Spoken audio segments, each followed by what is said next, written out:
কুমিল্লা সিলেট আঞ্চলিক মহাসড়ক ৪ লেনে উন্নীত করা ও ভাঙাচোরা অংশ সংস্কারের দাবিতে ৯টি পয়েন্টে অবরোধ কর্মসূচি পালন করেছেন স্থানীয়রা।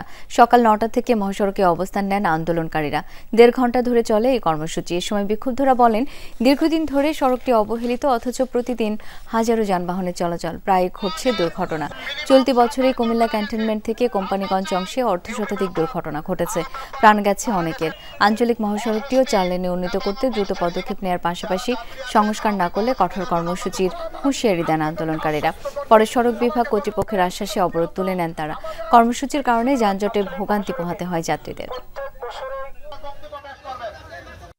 আজকের যে কর্মসূচি আমরা স্থগিত করেছি, যদি আগামী দিন থেকে ইঞ্জিনিয়ার মহোদয়রা যে কথা দিয়েছেন এই কথার যদি কোনো ব্যত্যয় ঘটে আবারও কর্মসূচি চলবে। আমরা চাই রাস্তাটা ফোর লাইন হোক, আমাদের ড্রাইভারগুলো শ্রমিকগুলো যাতে সুন্দরভাবে সঠিকভাবে চালক যারা আছে তারা যেন নিয়ন্ত্রণ করে গাড়িগুলো চলতে পারে।